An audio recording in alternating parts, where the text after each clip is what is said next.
What's up, everybody? Welcome to episode 32 of the Cucco Attack. With me, as always, is... Patrick Keys here. And I'm Chad Hembrock. So, it's been a while since we've had an actual recording. As usual, we do this as, we see fitting. And there's only... We intended to talk about Zelda sooner, and then we didn't realize how obsessed we'd get over it. Yeah, so once we started playing Zelda, I didn't really want to do anything else but play Zelda. I mean, I'm still playing Zelda and almost didn't record this tonight because of playing Zelda. but we have both beat it, so we're going to have a probably lengthy, spoiler-filled discussion. If you're still playing it and don't want to listen, we'll include like a timestamp, but we're going to go deep into talking about it. Something. Yeah. So I would probably recommend skipping like 45 minutes. Let's be real here. So yeah. Yeah. So we've both been playing that. That's all I've been playing. I haven't played anything else at all. Not even this entire year. I've barely played anything other than like Metroid and now Zelda. So I was going at a good pace until Zelda. Yeah. Definitely ate up like a month. So I checked my time tonight as of hours played is 120 hours is what the Switch is reporting. I'll look this up while we're talking. But yeah, I think I'm at probably around 150. We'll see. I thought you were at 175 when I looked the other day. No way. No way. I thought so. But okay. 145. 145? Okay. I knew there was a 5. I think it's one of my other friends is at 175. And then I've got one friend who's over 200. So, you know who you guys are. Hey, I did a lot, man. Yeah, no. Yeah. You've done a ton. So, I don't know. Let's get into it real quick. I guess, a lot of people have played it. A lot of people have beaten it by now. I'm still trying to get some shrines and some light roots. Almost done with the light roots and the shrines on the main tier. But yeah, let's talk about that. The game, the intro was awesome. Yeah.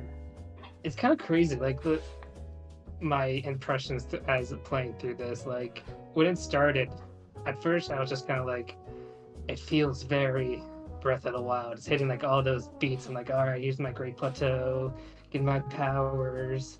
Okay, yep, there's 4 areas in trouble. And then once I started like letting go of Breath of the Wild, I just started embracing this like whole new identity. I was just like, ooh, what's that? What's this? What's this? It's just yeah, and that was the thing. Like, I completely ignored the 4 quests for like the longest time. And then, like, I did the first one. I did the first one relatively early. And then after that, I was like, okay, I'm just going to explore and find as many shrines as I can, beef myself up, find outfits, armor, try to power those up. But then, like, upon exploring, you end up kind of running into the story unexpectedly. And honestly, like, it made sense. I should have done that stuff earlier and just avoided kind of like the end before, just because it made exploration so much easier with the powers you get per temple or per main story quest for the regional phenomena. The wind power is definitely like clutch. So. Yeah, so that was the first one I got, and then I got Sidon's in the Zora domain. What order did you do? You did wind, water... I did wind, water, lightning, and fire. Interesting. So fire was last, and that was completely unexpected because I ran into the fire temple when I was exploring the depths. And I was just like, oh crap, that's a temple. Okay. I need to figure this. I guess I'll go to Goron City now and work on that. Which, it was fun. It was cool. I guess like the only like complaint wise as far as the game was just the fact that literally every single shrine or every single temple had the exact same story for each character, and they had to literally say it out word for word, which was kind of like I It don't was know. so annoying. You couldn't even like skip it or anything. It was just like, Yeah. all right, It was literally the say, same I dialogue. can predict exactly what you're about to say. Yeah, so that was a little weak as far as the story goes. But Honestly, I wasn't too impressed with the story, like the main story overall, other than Zelda and oh, the dude, tears was awesome. yes. That was, So straight that up, was the good moment. straight up spoiler. We're gonna get into that. That was awesome. I got. So, like, I was getting the dragon tears, and I still had all these, like, memories and question marks, and I was like, how am I missing all these? There's only one more tier to find based on, you know, what you find in the Forbidden Temple, or Forgotten Temple. And, but no, when I finally got that last one, and then it showed, like, you kind of knew it was going to happen. I was like, I bet she's going to eat that and become a dragon. Like, that's what's going to happen. But then, like... I did not expect the Master Sword. Like, I knew she was going to have the Master Sword, but I didn't expect her to be the dragon with the Master Sword in her head. Yeah. Like, that just threw me. Like, I didn't expect that at all until, And the fact that, like, all these tears were her memories just, like, dripping out of her. I was just like, oh, my gosh. Yeah, man. And, like, but, like, that entire, like, sequence, like, the first time you're on the back of the dragon running, and it's like, this is Zelda. This is so weird. This is so cool. And then, like, yeah, when you get there and, like, the whole sequence of, like, you hanging on, flying by the Master Sword is, like, really, really cool. And then when you finally get it out, it's just, like, restored and super powerful. And then it's basically, like, you know, that's when you see everything of, like, you know, her eating the stone and becoming the dragon. And, Yeah, you know, I wish the Master Sword was like more powerful or something, just because like, just the build up like narratively is like you've been powering this thing up for like millennia, 1,500 years or something. and like it's like as strong as like any other random blade I could find on Hyrule. Like, come on, give me something. It is interesting. It's interesting how they did the fuse mechanics, because you can fuse things to the Master Sword, but it's kind of like a shadow of it, which is kind of weird. Yeah. But obviously, you know, it still breaks and destroys. But no, I think the Master Sword's definitely my primary sword.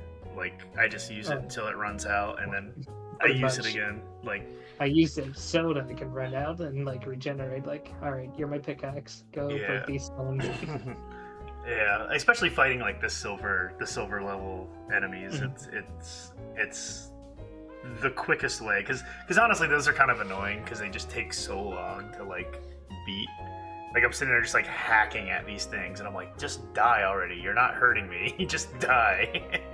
So it's kind of pointless for some of that battling, which you know, that unlocks, I guess, the more shrines you get, the harder the enemies get, which apparently that was the way it was in Breath of the Wild too. Shrines or like dungeons? Or... I think it's shrines. I think it's shrines, like once you hit like 50 or 60 shrines. That's what I read, at least what people were talking about.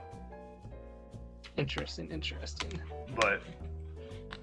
But yeah, that was awesome. That whole sequence of getting the Master Sword, and then like, you know, I'm sure there's still stuff that I haven't done. You know, I just recently got into the Lost Woods and did the shrine quests in there, and you know, saved the Deku Tree from Ganon, like the Phantom Ganon stuff. That was really cool. The Gloom Hands were like. So when I first saw those, they terrified. I was like, nope. So what's the first ones you saw? Where did you see them at? I was just like climbing like a random mountainside, and all of a sudden it's got dark, spooky music, and I see these hands start coming out. No. So I was in a cave, and it's the cave where there's the shrine up on the ledge. And I saw the shrine. I was like, oh, I'm gonna go get the shrine. I jumped down, and then I just see this like big glob move, and these hands jump out. I was like, oh crap! And I like ran and jumped up, started climbing again, and then like I basically kind of juked them. I like went that way and then went that way to get up onto the cliff so I could go into the shrine, because at that point I was just like trying to find shrines. But now I see them, and it's just like bomb arrows. Oh yeah. They're nothing scares me anymore. I love like the end of the game. You're just like, what? A 3-headed dragon? You're nothing to me. I still haven't done the Gleox yet, because I tried a couple times and got destroyed. So. Oh my gosh. I guess I can't go. I don't want to spoil you on those fights, but they are so much fun.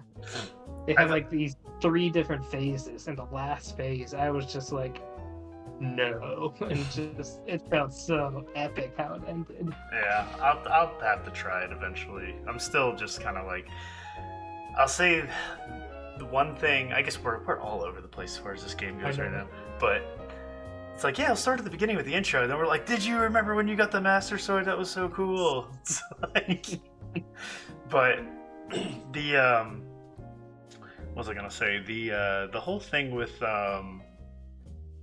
like, yeah, the Phantom Ganon, like I thought that was pretty cool with the hands, like how it turns into Phantom. The first time I fought Phantom Ganon, I was like, what is this? And then I started thinking more of like Calamity Ganon and all that stuff again. Yeah, that has that. Totally has that like tie-in. Excellent. Yeah, to like that never ended. That was just kind of like what it's almost like that's what they did there. It was like that started, like Link beating Calamity Ganon kind of like started the gloom or something. Like I don't know. They never really quite explained that. No, they didn't talk about it much, but they also never explained like what happened to all the Sheikah stuff in Breath of the Wild. And just like, you know what, new game, just don't even consider that. Yeah, that is true. That is a good point. But so and they did a good job with you know, how they kind of took away all of our powers and energy. Like they show when you start the game. Yeah. When you start the game, I'm gonna try to reel it back to the intro a little bit. Like you start the game off, you go into the dungeon, and then when you find the Mummy Ganon, which is like that was like the intro scene from that first trailer they showed at E3 in 2019, and like, you know, you see what happens. The hand falls, the secret stone falls out, and like everything just goes to hell. Yeah, it provided just like a really like menacing overtone. Like you thought you were bad as whatever in Breath of the Wild. You're nothing. This is look at this sword chips. Yeah, like your Master Sword just gets destroyed in like one swing, and like, you know, Ganondorf's corpse is like mocking you, telling you like, you know, that's your sword that's going to stop me, and pathetic. Yeah, it was pretty cool. And then like the whole thing with like you lost your arm, like like you literally like you were amputated, like, and then you've got this like cursed arm, but yet it can do so much for you. And that's something that's always kind of interesting. I mean, maybe when I get all like, I don't know, you can tell me, when you get all the shrines, does it actually like light up and go away? Does anything change with the arm? Because I feel like every time you get a light blessing, it shows the arm like poof away some of the stuff. But does something happen? Just yes or no. That's all I need. You get a treasure of sorts. Okay. And it's very weird. Okay, I'll check it out. Because I chose not to use it because it freaks me out. Okay. So, but yeah, that like, because just the way that it always like melted away some of the like gloom from the arm, like the curse of the arm. You could say you look different if you do achieve that. Okay. So, yeah, like I don't know, man. The game looks beautiful. Like, let's get into that. Like, I think it looks better than Breath of the Wild. Like it's sorcery. I don't understand how it functions. It's crazy how like I definitely ran into some frame issues when I'm climbing in the trees, or like there's like a bunch of like ash or smoke or blood moon stuff. A frame rate issue was in the Heber Mountains when like the snow's going and the big banners, or the banners all of a sudden go like 2 frames per second. Yeah. But that's the like, and I've had a couple issues where like I was climbing something and the Switch just froze, and I was like, uh-oh. And I'd be more concerned if it was my old Switch, but I was like, I want an OLED. This is weird. And you know, again, like I just waited like 2 seconds and it clicked out of it. And that's only happened like, I think it's happened twice, like 2 or 3 times to me. The entire, like within 120 hours. So it's like, I'm not that upset about it. Now, if it was happening like every time I played it, then yeah, I'd be a little more upset about the performance. But I think you'd be hearing more complaints than. Yeah, but like I think the game looks great. The transitions are like seamless between all the different tiers. Like just getting the towers and going into the sky, like it's just how like the draw distance just like dive all the way from the sky all the way down to underground with like no loading. It's just it's pretty crazy how big of a map like they did, and the depths. The freaking depths, dude. Like we get into the game, we go into that game knowing nothing about the depths. That was the biggest surprise of the entire game. Like it teased it just a little bit in some shots, but you had no idea what. Yeah, you were like, okay, I'm looking at a cave or something, yeah, and but yeah, literally having this inverse parallel map was really cool how they do that. Just like how rivers become cliff walls underground, and mountainsides become valleys, and just it really messes with your thinking, but also kind of aligns your thinking in a weird way. You're like, okay, I can kind of expect what's gonna happen here. Yeah. That's at first the more you start unlocking it, because there's definitely times where I unlocked the whole main world first, and then that's when I got into the depths, started doing a little more there, and then I was like, why is there a cliff here I can't climb? And then I realized oh, that's a river, or oh, that's a mountain, and then you can start kind of navigating, even though you're in the dark. You're like, I kind of know where I should travel. Yeah, exactly, and I've gotten through most of it. I think the only thing I have still to do to unlock is the Hebrew Mountains. Mm-hmm. That's the only one. So the one that I was telling you about today, right next to the castle, that little tiny spot, the light route right there on that island. Such a pain. It was. I ended up looking it up, just like you said. And I was like, how did I not see that? Because I literally went around the island. Me too. And I went in the water, and I went through the water. I was like, there's nothing here. What do I do? And then I look it up, and it's right there. I'm like, it's does this game... Because as soon as I looked it up, I jumped off, and I look in the water. I'm like, oh, there's a cave right there. And I'm like, how? I went around this island 3 or 4 times and could not find it. I don't know, but... That's the one, again, it's just the exploration point. You don't have to do it. I beat the game, and I've loved it. I can stop right now and be happy, completely happy with my purchase.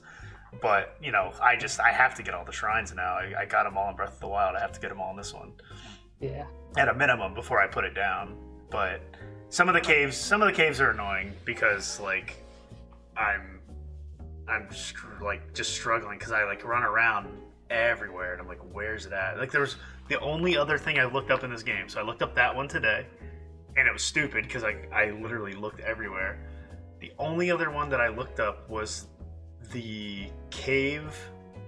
I think it was the cave to find the chasm in the Rito village to get to the I know what you're talking about. abandoned Hebra mine where the Master Kuga fight was. Yes. Yeah. Because I'm literally looking around everywhere, did not see it, and then when I looked it up and I looked at where it was literally a hole like that, and I was like, it's a tiny hole. I was like, how did I miss that? Although when I went there was a person with a campfire. He kind of clued me into where it was.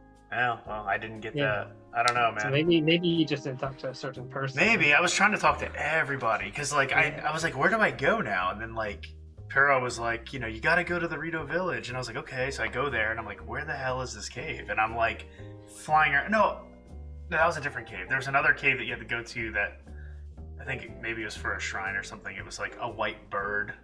That was somebody in the Rito village. It said there was a cave with a white bird that you could see from the peak of the thing when the sun hits a certain way. And, yeah. But yeah, I don't know. So that was the only other thing I looked up. And just because I was getting to the point where I was like, I've been flying around for an hour now and I can't find this damn thing. I'm done. I can't sit here all night looking for this. I want to make progress. So. Oh yeah. Yeah, there are definitely long stretches that I played, and I'm I found 2 shrines in the light route, and I've been playing for 2 hours. I'm just yeah. Did I achieve something? I don't know. So I had. And you look at once at the end of the game, you see a percentage tracker, and you're like, you've achieved 0.2%. I'm like, yeah. So when I beat it, I was at like 48%, and I've played for at least 10 hours since I beat it, and I'm at like 50% now. And I've just been hitting shrines and light roots nonstop, and I've like barely gone up. Somebody was saying that like all the Korok seeds is like 36% of the game or something like that. I read somebody post that. I have a feeling Korok seeds and probably that compendium pictures probably take up a I didn't even think about that. percent. And those are two things I don't want to do. So yeah, I've barely done the pictures. Like I pretty much take pictures of. So one thing that I've taken pictures of is ore. I took pictures of ore so I could try to mine diamonds and stuff when I was, well, just mine anything. That's what I want to track. Yep, yeah. And then treasure chest. That's like the two things that I actually. Well, I'm not even doing the ore anymore. Make sure to take a picture of the bullarb frog if you want to find all the caves. That helps too. Oh, that's a very good point.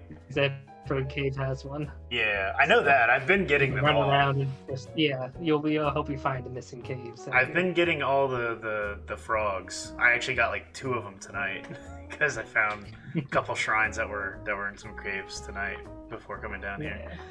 But yeah, I don't know. I'm enjoying the game. Like I'm enjoying the hell out of it. It's probably my favorite Zelda game now. Like I don't know, it's hard to say. Like I love Link to the Past, like that's like a sweet spot, but like I don't know, like no other Zelda, like Breath of the Wild and this, I've put 120 hours into both. But like I don't know which one I like better. It's hard to say because like I'm having a hard time deciding that between Breath of the Wild now. Like there's such different experiences. Yeah. Like I miss my like Sheikah Slate rune powers sometimes, but then I'm kind of like that they were simplified. Like I don't really care for vehicle building at all in this game. I don't, but I will say I do love the fan bike. That's like the fan bike has gotten me through the depths. Like when I see I'll see like a light route like way up there. I'm like fan bike, bam, and I just go up. Like I love having that freedom to do that. And that's something simple, but yeah, when it comes to like doing any of the other crazy building, the shrines, most of the shrines, a lot of them are like vehicle stuff, not just like fun. one of the shrines I did tonight, it wasn't vehicle, it was called like a timed catch, and you had to drop a ball and then hit a switch, so then the target would move out and catch the ball, and the first one was like super easy. The second one, you had to like launch up twice and then get the ball from the top. I tried it like 3 times and kept missing. So what I ended up doing was just dropping the ball in the corner of the room at the bottom, gliding down, and then I put the ball right above where the thing would fall. And what I did was I just sat it down, shot the thing, picked it up, and dropped it. And I was like, all right, I win. Go. But you know, some of that stuff has been, you know, the shrines. I don't know if I like a lot of the shrines. I feel like most of the shrines are very simple compared to Breath of the Wild. Because a lot of the times too straightforward in this one. I don't know. Well, not even that. It's like a lot of the times with this one, you can just kind of cheese it too. Like anything that has like a target, you just shoot a bomb arrow at it or something, and it'll, you know, it'll go off, and then you can go past it. Which I've definitely done a couple times where I'm just I did that a few times. I'll see something and I'm like, okay, I gotta get that there. That's easy. Yeah, whatever. Bam. Like, see what you want to do. It's just too much work, and I'm just gonna. Yeah. It's like why am I gonna do that? I don't care. I don't care enough. Especially like treasure chests too, because like got to the point where it's like, I can see every treasure chest, and I'm like, you know, if it's right there, I'll go grab it. But if I see it and I'm like, okay, I can get there, but I'm gonna have to do this, have to build this to go there. No, I'm not doing it, because you're probably like an arrow or like some shield that's like weaker than the shield I have now. Like, why? Why am I gonna? Every single one. What's that? I got all of them. Oh, I don't care. Because that's what would happen. Half the time I'd get there and I wouldn't even have room to hold it, and it'd be something like weaker than what I had, and I'm like, this is dumb. why am I doing this? Oh, I found opal. Great. What am I gonna use that for? Like, but I don't know though. I've loved every minute. I love how things kind of opened up a little more. Like that was something that I was kind of lacking in. Was like I was getting to the point where I was like, I gotta finish these regional phenomenons, and then I did, and then it's like, go to the castle, and I'm like, I don't want to go to the castle, because if I go to the castle, that means I'm gonna beat the game. But then I was glad I went to the castle, and then it just kind of like progressed the story enough where then I was like, all right, I'm in the depths now, and that's where I just spent the rest of my time was in the depths. But it was really cool. Yeah, like that whole like the Phantom Ganon fight in there was pretty fun. Like with the multiple, it was almost at Hyrule. Yeah, in Hyrule Castle in the throne room where you're fighting him, and like when you're chasing Zelda, and Zelda keeps like turning into like it's just like her, and then when you get there, it's like mob bosses, and you gotta fight them all. Yeah. I wasn't as in love with that section. It just felt kind of like linear boss rush. I don't know. Yeah, to a point. Like Hyrule Castle and Breath of the Wild, which was just so much fun to run around and explore. Yeah, I didn't find much in Hyrule Castle. I felt like I found more in Breath of the Wild in the castle. Yeah. Because I remember maybe I just missed it, but like I found half the castle is on the surface and half of it's in the sky, so maybe that's why. Yeah, maybe that's why. But yeah. I don't know. It was cool though, and then like when I finally started to like progress, where I was like, all right, I'm gonna beat this. I don't know, that the Ganon fight was cool. Like the whole getting to Ganon without the spirits at the end, without the sages, was kind of annoying, because I was like, because it's like sage power can't be used. I'm like, why? It's that good tension. I don't know. Yeah. I was feeling, watching my like take damage, my heart slowly, glooms. and then I realized I didn't like make anything to like heal myself. I was like, that's stupid of me. Yeah. Like, all right, can I get through this? The music's building up, and that's exactly what happened. I'm just like, shoot. That's exactly what happened, because then you get down there and it's like silver moblins and silver. I was like, oh, I'm gonna get wrecked, and then like I was telling you, there was like a silver Lionel in this one part, and the bridge is above him, and that's where you gotta get. And there's like a rock that's like aimed like that. That's not like, I don't think you're supposed to do it this way, but there's literally just like a little platform that was tilted up in the air. And I took like a rolling cart and a rocket, and I just stood on it and launched myself into the air over this Lionel, because I was like, nope, I just want to get to Ganon.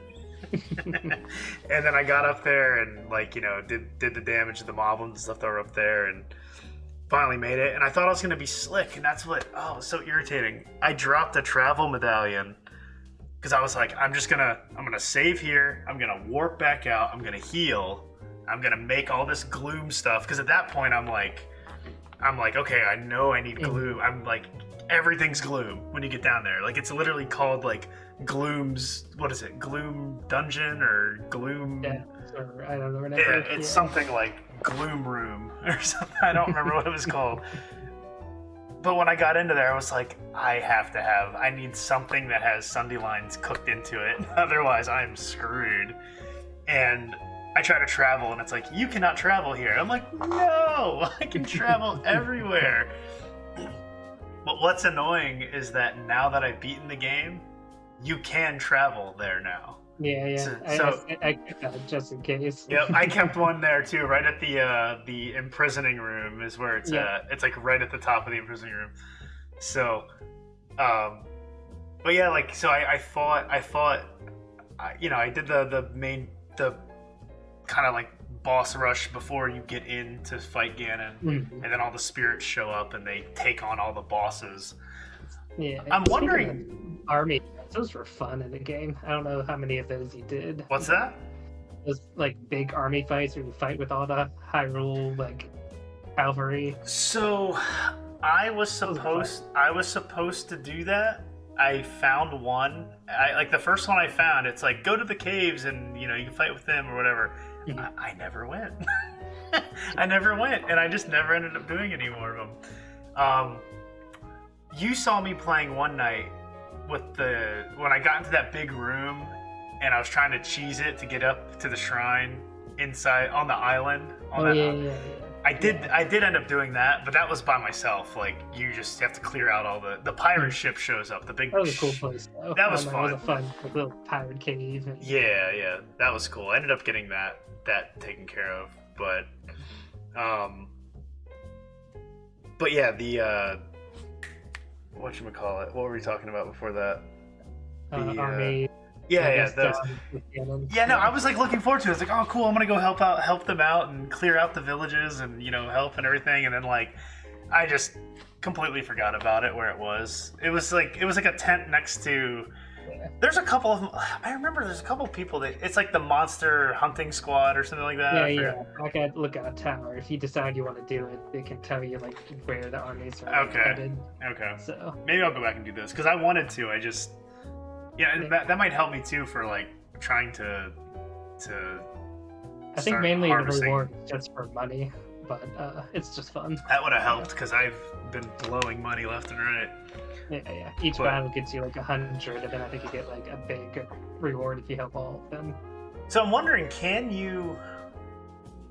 I'm guessing you can't get to Ganon without doing all the phenomenons. Oh, good question. I'm guessing you can't because that's how it triggers to tell you to go to Hyrule Castle to find Zelda and the gloom and everything. I heard that, like, I think of people like stumbling upon the final boss though, so maybe you can. Really? Because the reason why I was wondering is because so that right before you get to the final room, when all the sages come out and they're like, I'll handle this one, I'll handle that one. I was like wondering maybe if you could get there. Do like a boss rush if you haven't saved a specific sage. That's what I was wondering. If kind of like in Breath of the Wild, like where you had to fight the calamities if you didn't. Yeah, exactly. That's what I was wondering if that's what it would be. But you kind of get that in the depths too, though. I did that. Yeah, I fought all the bosses in the depths again to get my. I've got like almost all my battery now too. I've gotten. Yeah. I got the first 8, and I'm like on my 3rd one now for like the second half, I guess. Mm-hmm. So, but I'm curious if those bosses only appear underground after you beat them on the surface. Or yeah, that's a good question. It would be totally like, I don't know, deflating if you like did a temple and you're like, oh, I've heard of this already. yeah, that would suck. Maybe I'll ask because I know a couple people who have like spent the entire game in the depths. Yeah, and like haven't done anything else. So, but yeah, and then like the Ganon fight though was like. It was pretty. I'm trying to get on the topic of boss fights, but let's start with Ganon. Okay, we can go right to the end for Ganon. Ganon was pretty easy overall. Like I struggled only because I wasn't prepared for gloom, and I had a bunch of stuff. But then I did remember that I had some of the Zonai pots, the Zonai cooking pots, and I was able to make enough to get I think almost all of them or all of them gone. But then I didn't have anything to like help me heal, and that's the thing that sucked was that anytime you take a hit against Ganon, it's gloom.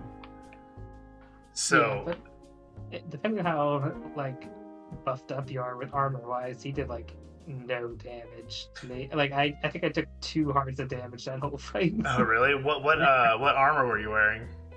I had like 60 defense, like everything was maxed out. So that's what I had too, but I only had it on the Hylian like cloth armor like, stuff. Yeah, the Hylian hood, Twilight Princess pants, and like Fierce Deity armor. See, I haven't found those yet. He just buffed your attack though. So. Yeah. But yeah, the biggest problem I had was Fury rushing. Trying to time the dodging right to get the Fury Rush in. The double Flurry Rush is what got me for a while. Yeah. So honestly, what I started, like I got him down to like just the tiniest bar of health like 3 times, and I was like, come on. Then the 4th time he just wrecked me because I was like getting frustrated. And the 5th time I went in, and I just started taking it slow, and then I had a bow that was like a 50 damage bow, and I just started just right in the eye every time. So every time he would try to do anything, just pew, and it would take off just a little bit, but then I'd like get him, hit him a couple times, boom, right in the face. And that's how I ended up beating that part, because it was just like, I'm done. Like, I got to figure this out and get to the next part, and, you know. But then actually that last time though, I did get like perfect dodges like 3 or 4 times in a row, which just really took down the damage. And you know, by then I totally understand. I had to take that same strategy at the Lionel Stadium. After like the 5th Lionel, I was like dying. I was just like, take it slow. Back up. Huge. Yep. Huge. Yep, that's what I did. I just started backing up and taking, like, letting him come to me. And but yeah, no, it was cool. But then, like, I will say, like, that part was pretty easy. But like that final freaking scene where he takes out his stone, turns into a dragon, and just like is done. He's like, I am not gonna lose to you, you son of a bitch. I'm not, like, I'm gonna sacrifice everything. I was like, that was like pure evil. I loved it. Like, I don't know, I got really into it at that point because I was like, this dude is pissed. I was like, Ganondorf is not playing around now. He's done. But I mean, that fight was super easy. Like, I didn't take a single hit like the entire time.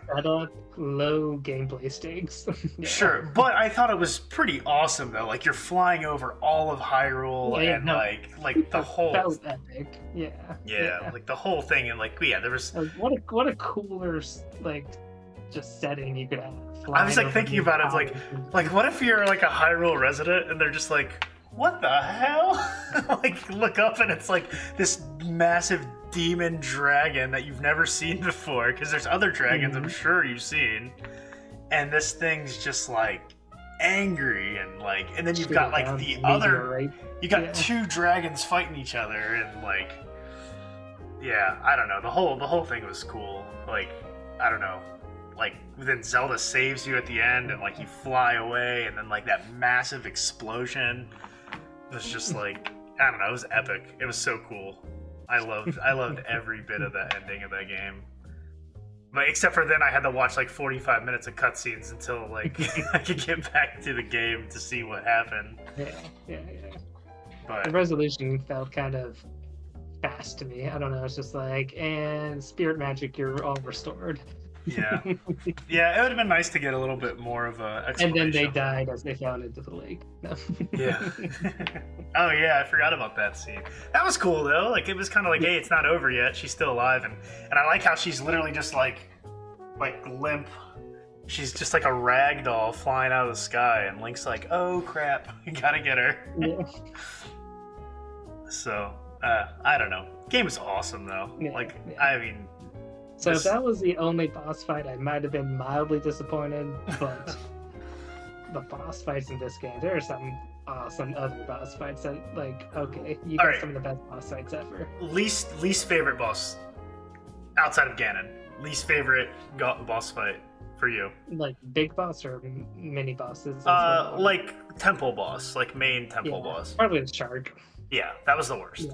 Yeah. I didn't like it because I felt like it took forever.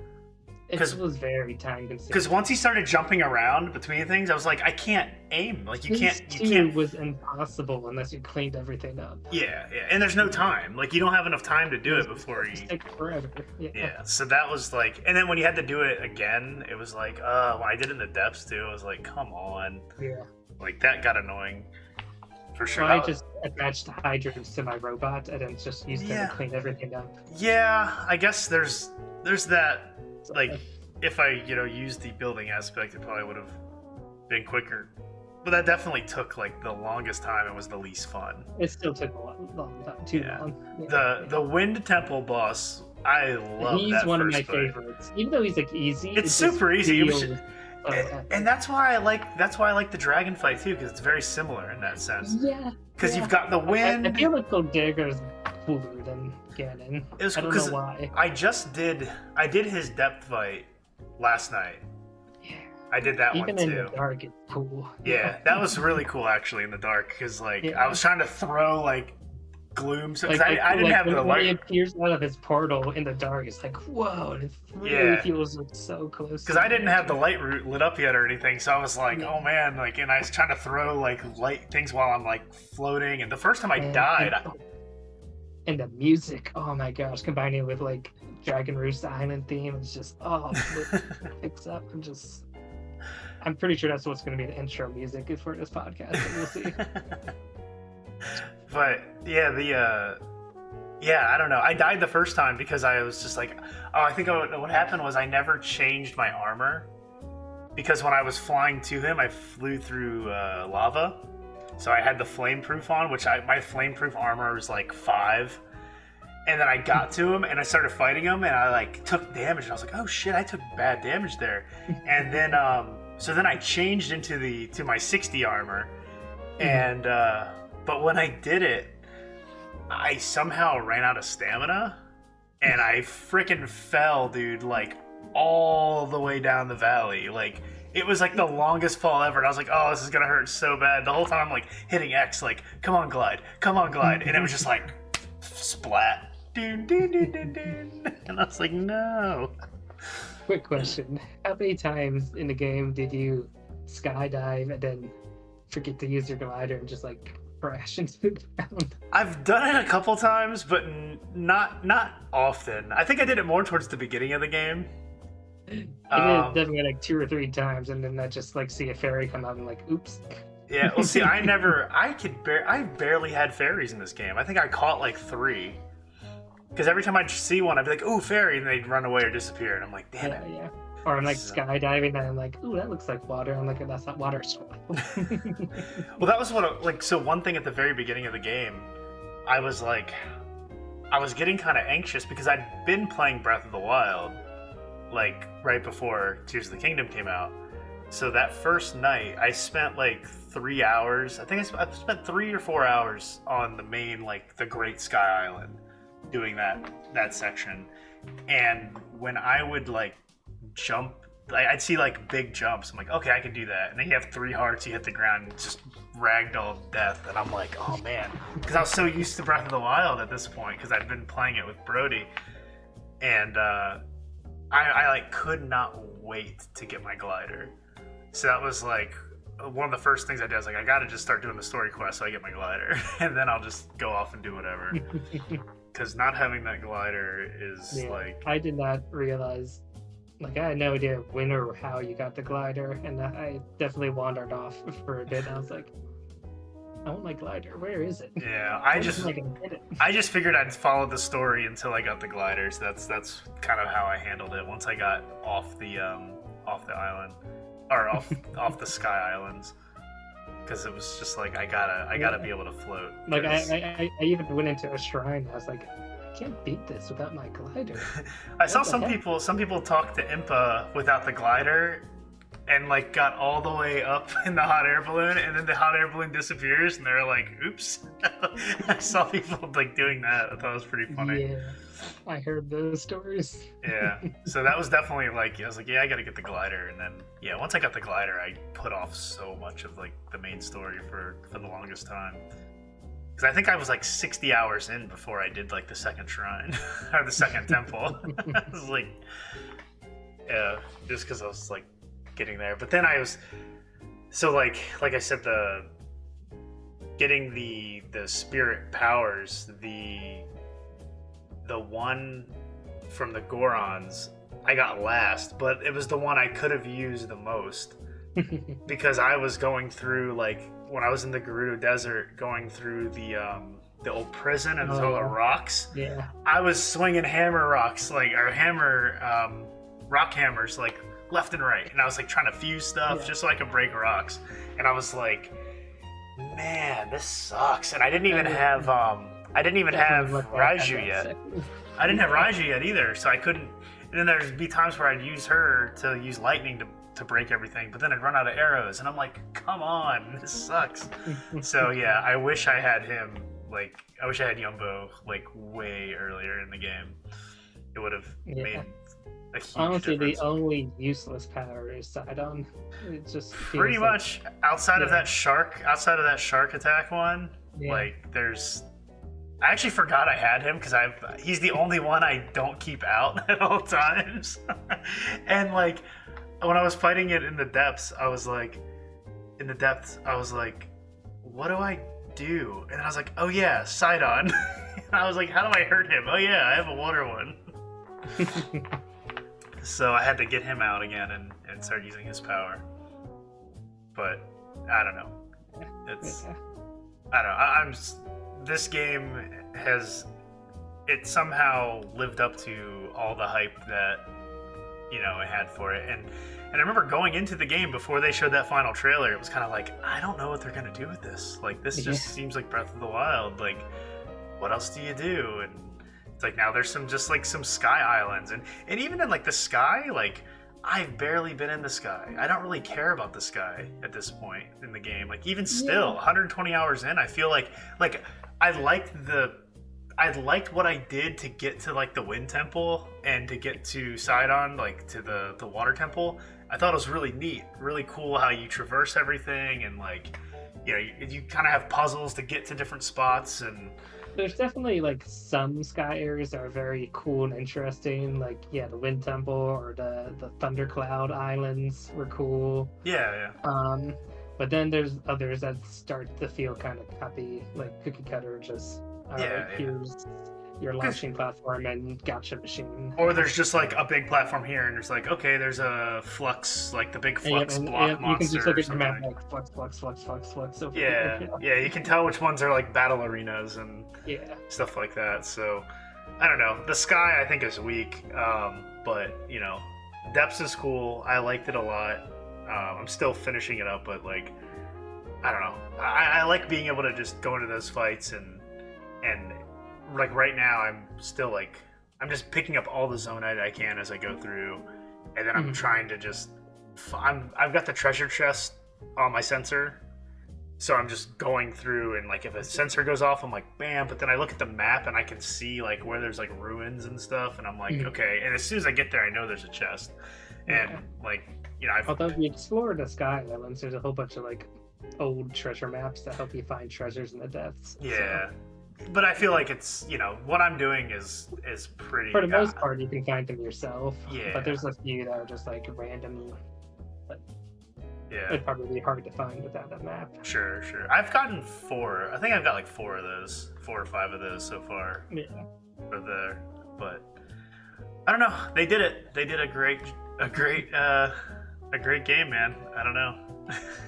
Yeah, man. I'm trying to think of what else I really like about this. Like, I think the characters and the side missions are a lot more engaging this time. I've done all of them. Like, I've been doing every side mission that I can. I think they're a lot more like varied, which is kind of fun. Like, a lot of Breath of the Wild was just like, get me X number of ingredients or something, or just this is like, I don't know, there's like actual little stories sprinkled in, and the way the characters kind of like interact with each other in the villages, or have little schedules going to the school and stuff. Oh yeah, you have the school thing, watching like watch the whole village come to life is like really cool, and they all just have their own little lives. And like the one girl who leaves the school and then goes help her father farm the vegetables, she's like, don't tell him I'm eating the food and stuff. And just like, and I like doing the like you've got the old man that walks the cuckoos at night.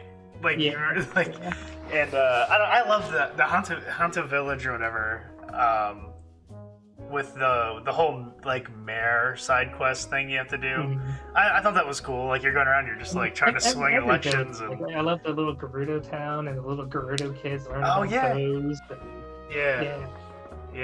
Yeah, that one's really cool too. I spent a lot of time in Gerudo Desert doing all that, like in the Gerudo town doing the underground little section. That was cool. That was really neat.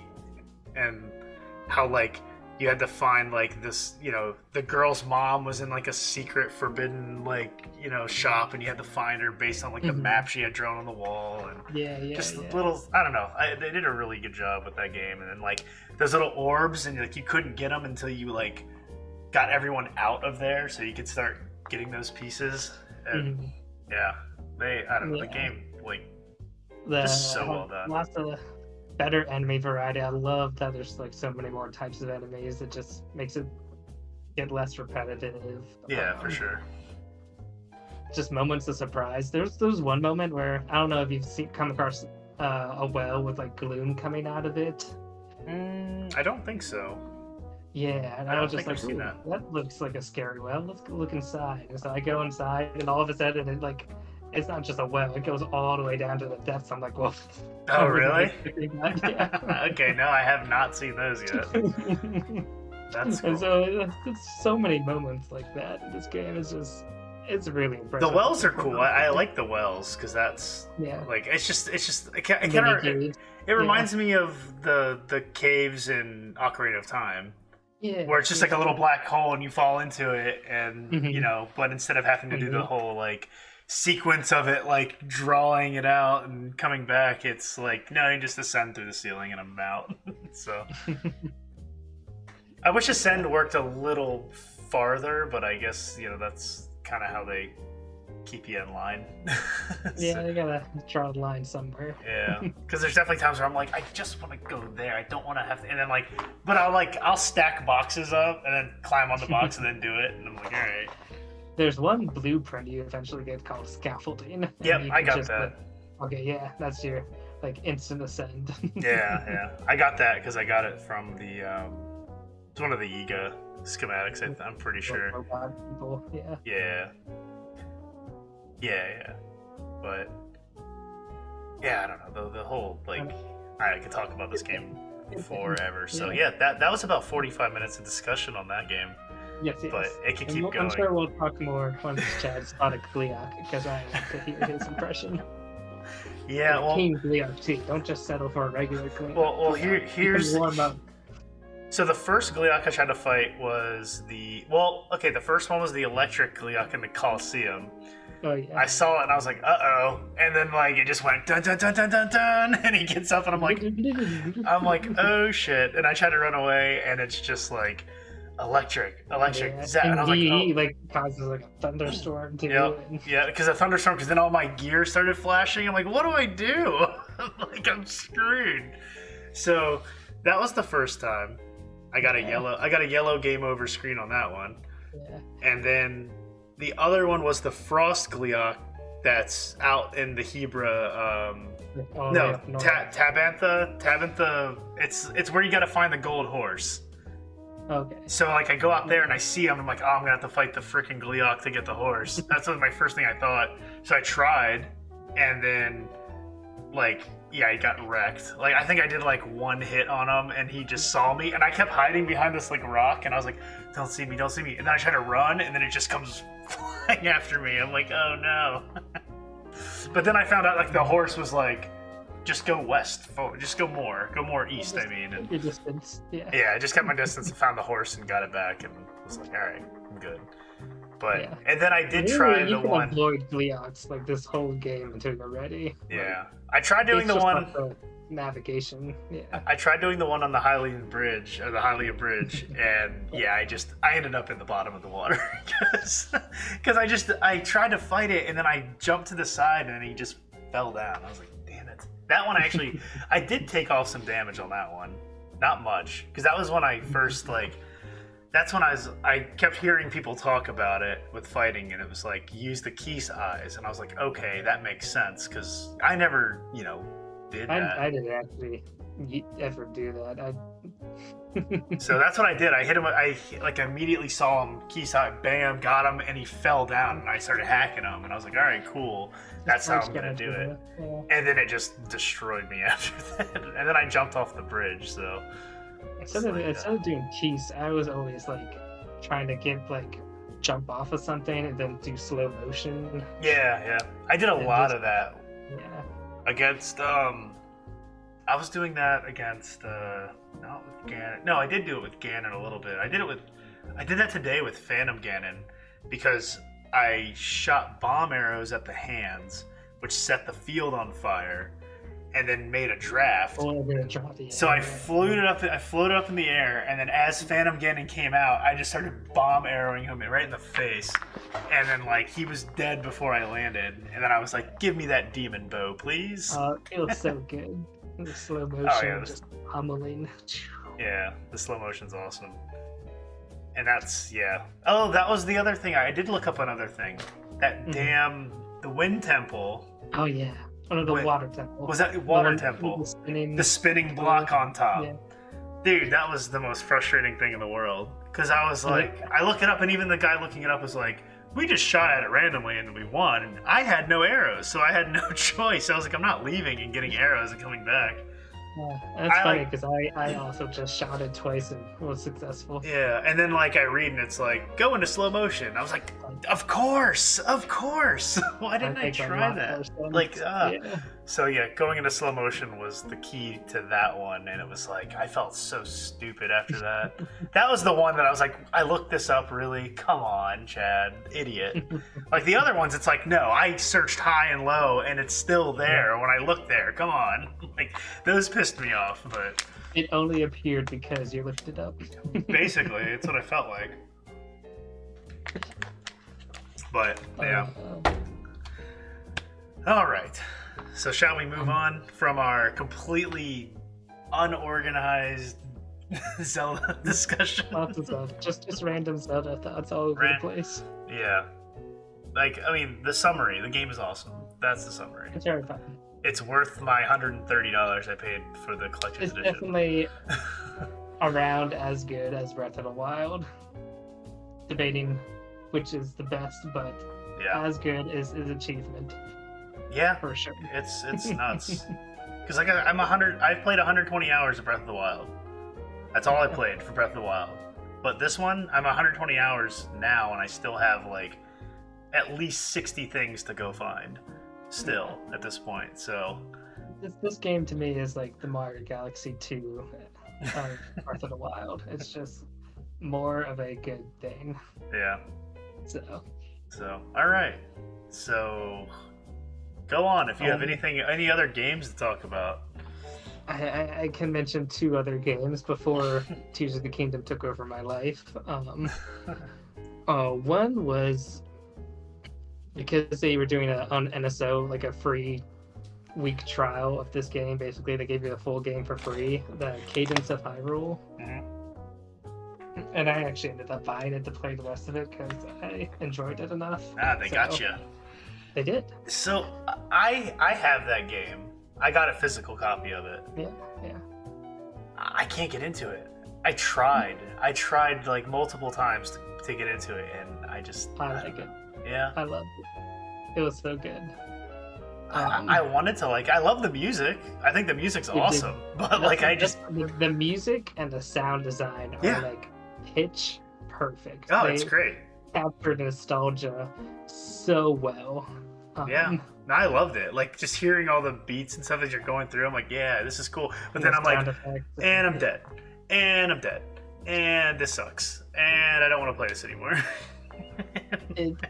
It's definitely one of the more like challenging music games in the sense that it really requires that kind of. It's weird. It takes a while to get used to the like movement and music and like thinking, and it's just a lot of things. It's like rubbing your hand on your belly and tapping your head at the same time, kind of. Yeah, I played it for a couple hours. Like, I don't remember how far I got, but I remember just getting to this point where I just kept having to repeat it, and then it just, like, it wasn't that I was, like, pissed off or anything playing it. Like, it's not like it made me mad or anything like that. I just got to the point where it's kind of like, I'm gonna play something else now, and it just never went back to it. Mm-hmm. But, I don't know. Maybe I'll give it another shot one day. Yeah, no, but it's definitely a lot of fun. I think the boss battles are really cool if you get to that far in the game. There are like 4 dungeons, and each has a really dumb, gimmicky boss, and like they take like a classic Zelda boss, but then like change its name into like an instrument or something. It's really fun. Like the the hopping statues from Link to the Past. Mm-hmm. And they give them all like heavy guitars and stuff, and then they're like hopping around like. That's funny. So the boss battles are really fun. I don't think the puzzles are that as fun. It kind of feels weird, and sometimes it just doesn't always work. So, but for the most part, the game was a lot of fun. Yeah, for the music and the boss battles, I think. Yeah. It's definitely, if you haven't got any like Zelda nostalgia, I think it's worth another shot. So. Yeah, I mean that's like everything for me is Zelda. So I was really expecting to enjoy it more. Remixes of the, like Gerudo Valley and just the main Hyrule theme and the Lost Woods and then the other game I've been playing, which was the free PS Plus game for April, was Sackboy Big Adventure. Yeah, I want to play that too. Yeah. I claimed it, didn't play it yet. Let me know anytime you want to play there are a few levels in the game that are multiplayer only, so I have not got to try those yet. Cool. Yeah, I'll try to get into that like once I wrap up Zelda. But it's a pretty fun game. It still has kind of floaty physics like Little Big Planet's been known for, but it's definitely better than it used to be. So it's very like Mario 3D World-esque. So it's pretty fun. Cool. Yeah. Sounds and good. it also has time trial modes. Yeah. Which you know how we love that in Astrobot. Not as good feeling as Astrobot, but yeah. Seeing that notification come up gets your blood pumping. It's like, oh, I gotta beat that record. That's hilarious. But that should do it for lengthy playlist, which was mostly Zelda. Cool. Yeah, like, and to stay on the topic of games, I told you this in our Discord channel. Yeah. Crusaders of Senti. The recent NSO Sega game that came out. Yeah, I just saw that pop up, and I was like, ooh, because that was like, 10 years ago. It was like $100 cartridge for Genesis. And I had no idea what it was. Link to the Past, like clone kind of. Yeah, it's like Zelda. It's like Zelda on Genesis. That's supposed to be pretty good too, but it's a pretty rare game. So I'm definitely looking at checking that out because, like, dude, like the games that are on Sega are like some of the like more rare, harder to find stuff and more expensive stuff. So yeah, I think I'm gonna try to check that out at some point. You should check it out too, because I've heard really good things about it. Definitely. So anyway, just thought I'd throw that. I'm always good for good Zelda-like, especially if it's free. For sure, exactly. It's already there. So.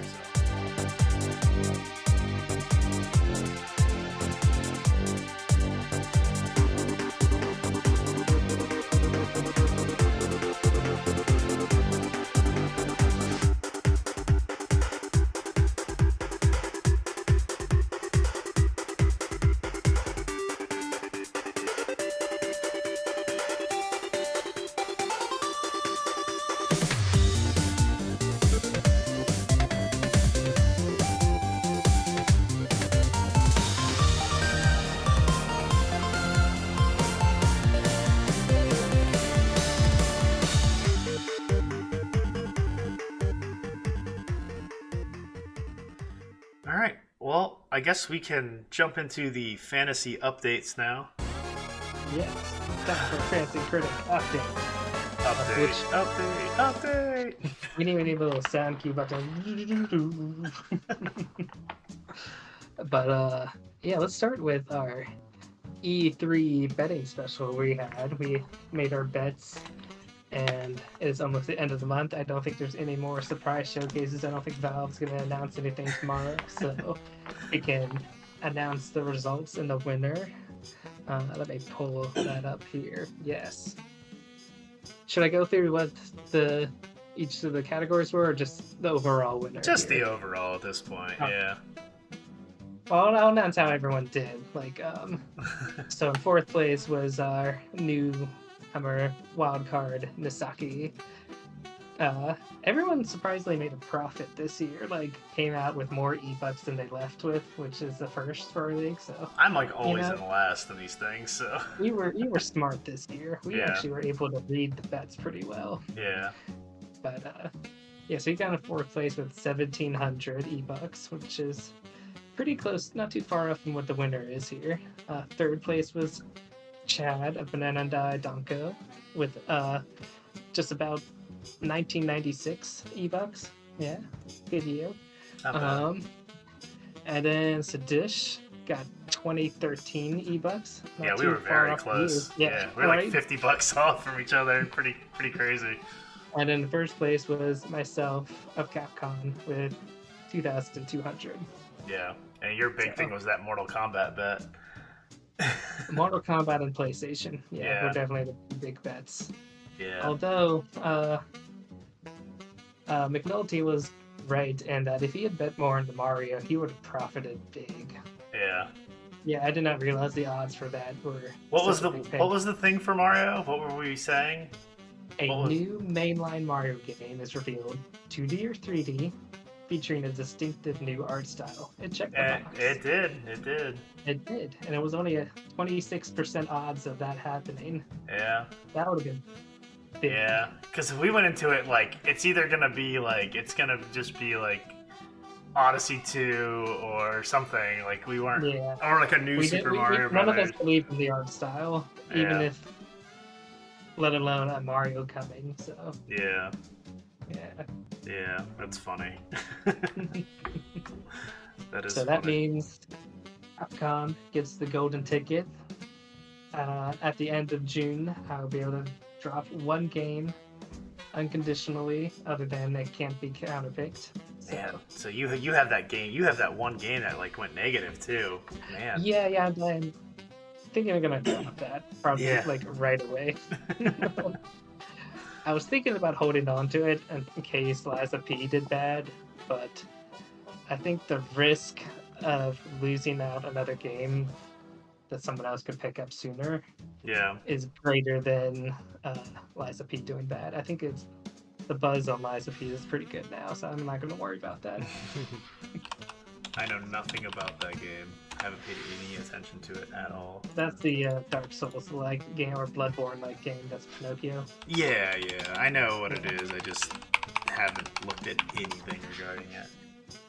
Oh crap, I don't remember. I know it's going to be brutally compared to Bloodborne because they are copying it so closely, but I think the reception has been more positive since the demo released, so and less nervous. At the very least, I think it's going to be in the positives, so even if it's low 70s at worst, it'll be better than that storyteller game. So yeah, I'm at that thing where like, I don't know, like right now, like I had a lot of releases like at the beginning, and now I'm like kind of dragging my releases. So I got Pikmin 4 coming up, which I'm really looking like. I really need that to do well.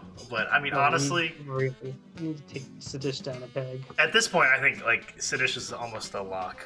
At this point, like he's hard to beat. I think he's a lock. So, we can talk about our pickups, I guess. Then at this point, so so I did pick up Mortal Kombat 1. And which I kind of kicking myself for not attempting that. Yeah, I jumped on that mostly because Street Fighter 6 destroyed me, and I'm like, okay, people are voting up high on these fighters now. A year of fighting games, and this is like a remake. This is like 1996 all over again, 1995, where you got like Street Fighter, Mortal Kombat, and Tekken all like coming out. Like in the same year. Tekken has a release date. I don't think it does, but it's all kind of together. Pretty close. Yeah. And then I also picked up the Super Mario RPG Remake. Surprise. While trying to pick up Super Mario Brothers Wonder as well, and unfortunately didn't do my math correctly and was outbid by the cheap one who actually decided to spend some money this time. I know. So if I would have gotten that, I would feel a lot more confident in potentially being able to beat him. But now that he has Spider-Man 2 coming up and Super Mario Brothers Wonder, it's like, come on. So I don't know. I mean, I still have Forza. I still have, Pikmin 4. We'll see. If Mortal Kombat does well too, maybe. But I don't know. I feel like Mario, and our RPG has potential too, I guess. So there's a chance, but I guess like I don't know. Spider-Man 2 is a lock for like high 80s, potentially 90s, and Mario Brothers will probably be about the same. It'll probably be high 80s, would be my guess.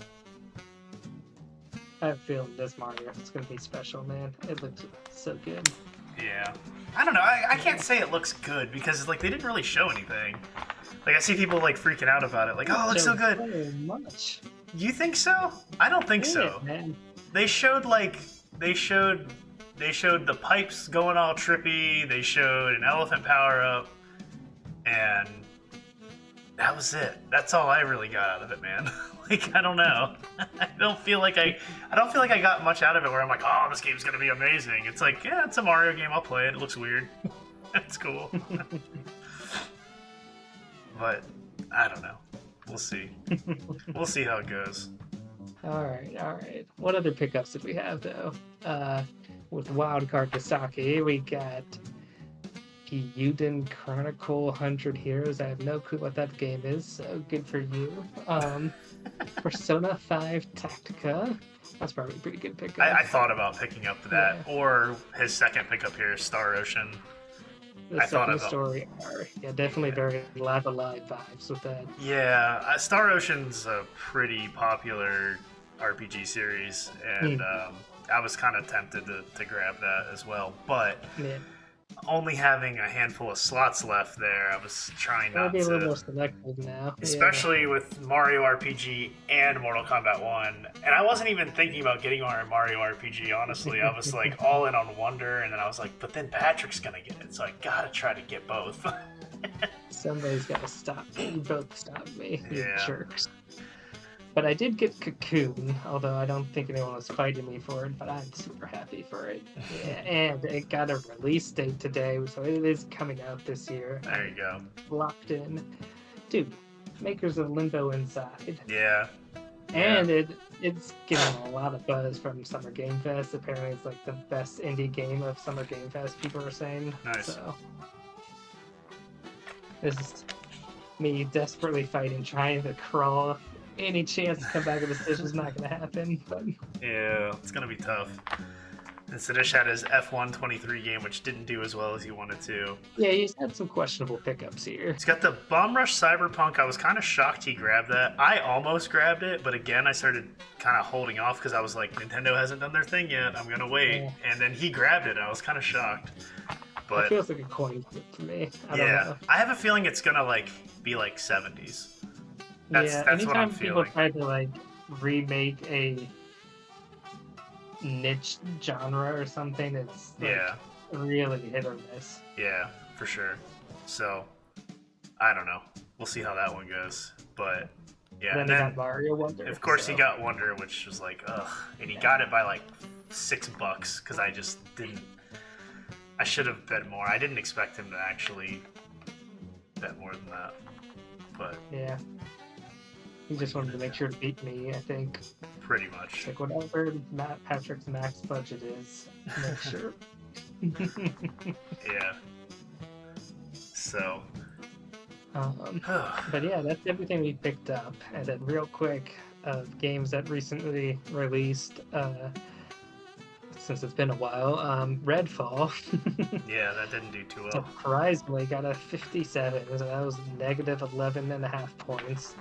Which means Sadish got 11.5 points for counterpicking it. Yeah. Again. It stings even more. Yeah. I lost like 40 points from my counterpicks. So, total sucks. And then we have Tears of the Kingdom, which got 95.9, 31.8 points for Chad, who somehow isn't winning. Yep. Even with that. Yep. Even with his Elden Ring of 2023. Yeah. Sadish didn't win either with Elden Ring last year, so. Guess it's not everything. Yeah. You also had Planet of Lana? Lana? I don't know. Yeah, I don't know. Got an 81.3, pretty good. Did okay.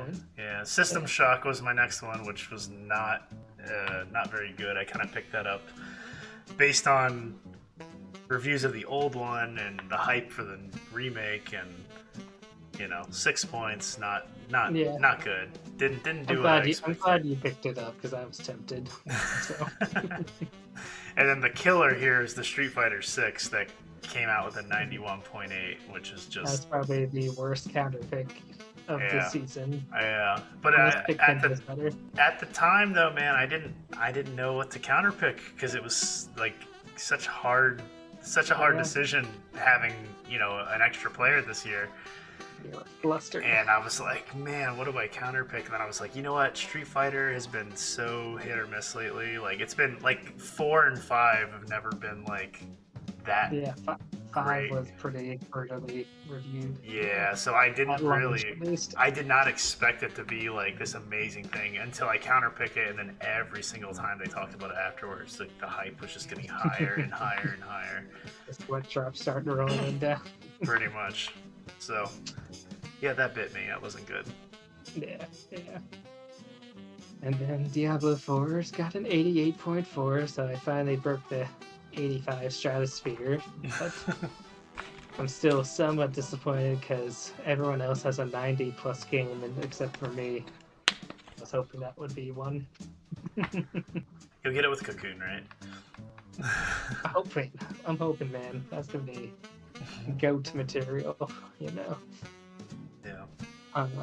And then Seditious quick sneaky pickup of F123 already released. It got an 85, which is I almost picked that up too. I thought about it, but again, started being selective because I was waiting for Nintendo to show something. And then, last but not least, Final Fantasy 16, which was McNulty's #1 pick. And he's gonna feel pretty good with an 89.2. Yeah, that's a good one. Especially after his Redfall and Forspoken. So yeah, he's trying to make a comeback here. Yeah, and we're also like you're very close to me still at this point, and yeah, I'm trying still, even though So I think we all agree Statish is gonna win, but we're all still trying. Yeah, for sure. So I think we're all fighting for not last. So I think before we jump into showcases that have gone on in the summer, like we've kind of covered all the games already, or at least talked about them a little bit. A decent amount, yeah. A little bit. So yeah, I'll just let you take it away. You can talk about what you want to mention. Anything? Yeah. I mean, there's been a lot of showcases, as you can expect, for the month of June, especially since everyone decides to do their own thing and not be at E3 anymore. Yeah, we even had like Sony's was in May, so it was like the end of May. So that's where we're gonna start. And I tried to just pick like 2 or 3 games from each showcase, so we don't have to go too crazy. Yep. So obviously the biggest game of Sony's showcase was the one that they spent like 11 minutes on at the end of their conference, which was Spider-Man 2. Yeah, it looks amazing. I don't know. I'm in. I'm day one. It looks fun. Day one. I'm looking forward to it again too. Yeah, that first one was so good. I was so glad I played that, and then Miles Morales was great too. So yeah, I'm hoping the story is enjoyable, even with like moody Spider-Man Venom plot. But I'm sure they'll pull it off. So yeah, like just the boat chase and everything that they showed, I was like, yeah, this is fun. This is like playing a movie. So yeah, it looked pretty nuts. And then one of the surprise announcements, which was kind of linked to our betting special, there was new PlayStation hardware by the name of Project Q. And it's basically a DualSense controller, Ultra Hand to a screen. Yeah, pretty much. I don't know, it's one of those things, it's going to be really interesting to see what the cost of it is. That's definitely a big factor, especially since it's like Wi-Fi, like internet only, like streaming. Yeah. So for sure. I don't know. It feels more like a very fancy controller rather than like a handheld. It's like a Wii U gamepad, man. It is. So like, here's the thing. Like when I played God of War, I played a lot on my phone with a DualSense, like just in bed because of the Switch. I like doing it. Mm-hmm. But when you're playing on your phone and it's above your controller, it's all top heavy and it feels weird. You know, and this would solve that problem, providing it's comfortable. And it looks like it'd be comfortable to play. Because it's just literally a DualSense controller. It's interesting since they just like literally months ago partnered with Backbone and the PlayStation controller, like with at least the symbols or whatever. Yeah. That does the exact same thing. But like I said, I feel like this is something that I could potentially use in the sense of like, you know, most of my gaming has been handheld lately. It keeps me away, but at what cost? That's the thing. Yeah. Like, if the price is right, it can be tempting. But you got to think of it though. Like a DualSense controller by itself is $70, or is it 80 now? I thought it was 70. I think it's somewhere between like 70 to 90. I don't know. Yeah, it's either $69.99 or $79.99. I can't remember. But regardless, like, so you're looking at a screen being attached to that with Wi-Fi. I mean, you're looking. I don't see how it's nothing. It's no way it's less than $150. $150 would be the ideal price, I think. $150 is like, I think it's probably the lowest they could sell it. The lowest, yeah. But I have a feeling it's going to be more like $199 would be their price. Knowing Sony, I bet they're going to be ballsy and charge like $250. Yeah, maybe. But if that's the case, I don't see it selling a lot. Like, I couldn't buy that. But $150 maybe for me, just because I like to be upstairs and play games and stuff. So, but it would definitely, like, I wouldn't do it unless I had like a bunch of games that I wanted to play on PlayStation. Which, I mean, there's plenty for me to play that I haven't played over the years, but. I mean, you're saying you like to play in bed, so yeah, I get it. But like, I don't know, for me, the PlayStation games feel like big screen experiences to me. I don't know. Yeah. They're like ones I want to sit down, boot up the big TV, and. Yeah, I get it. I get it. I mean, I played God of War on the projector the entire Spider-Man time. is a movie. Like I did play. Yeah. I played Spider-Man, both of those on the projector too, and it was pretty amazing. But that's the thing though. Like, I don't know. There's like some game for sure, but a lot of the PlayStation games feel like that to me. Yeah. Yeah, I don't know. But yeah, we'll have to definitely stay tuned for more details. And then the only other game I'll quickly mention, there's not really much to say, but this is one game called Sword of the Sea. It's from the makers of Journey and Flower, Abzu, or what was their most recent game? The Pathless. But they're making a new game, and it kind of looks like it's mixing the Pathless with like Journey. Basically, this dude skateboarding on a sword in a desert, so it looks cool. Looks interesting. So at first I thought, I was like, they're making a sequel to Journey? I was like, no, it's got its own name. Okay. So yeah, I never played those. I've heard they're really, really good though. Oh man, yeah, definitely check some of them out. Cool. All right, so yeah, next up we have Summer Game Fest, which let's start with their first announcement, which is what they started to show with Mortal Kombat 1. Yeah. Yeah. TikTok. The gameplay looked pretty good.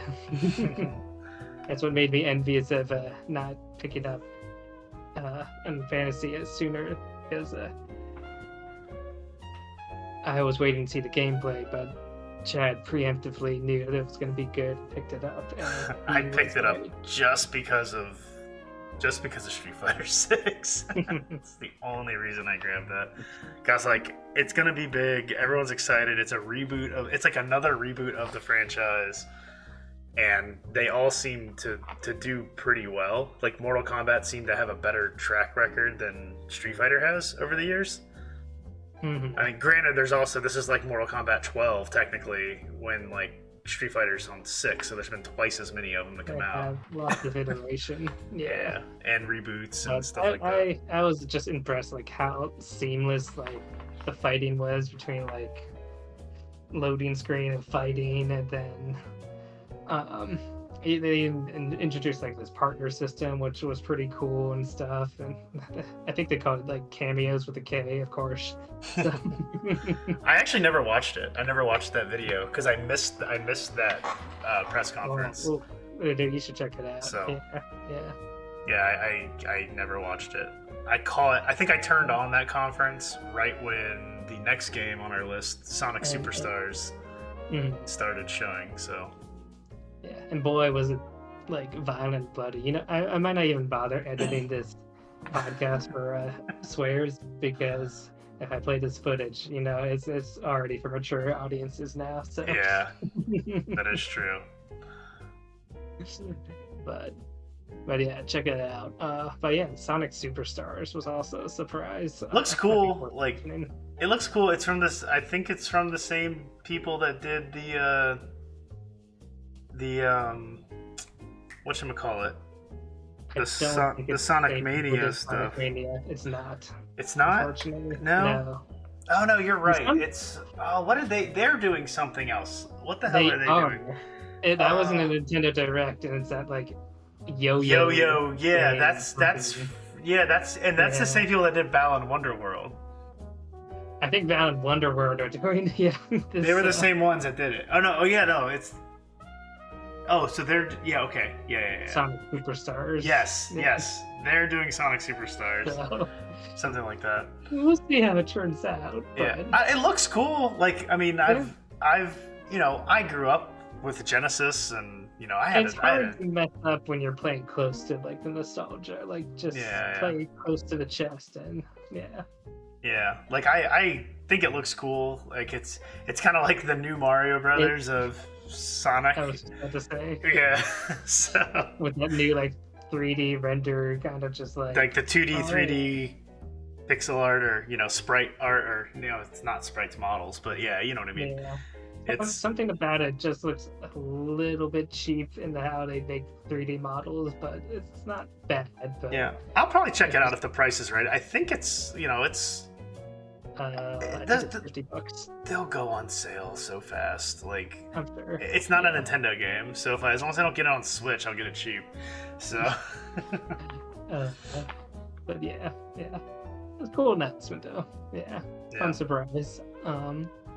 And then the big announcement that they ended with, although real quick, it was kind of funny. Excuse me. During the show, first they advertised like Final Fantasy VII, the mobile game or whatever it was, and people were like, I don't really understand what this is, but cool. And then Jeff Keighley went on camera and was like, speaking of Final Fantasy, and the whole audience just was like, what? And he's like, no. It was like a Taco Bell ad or something. Jeez. And everyone was like, but he was just laughing.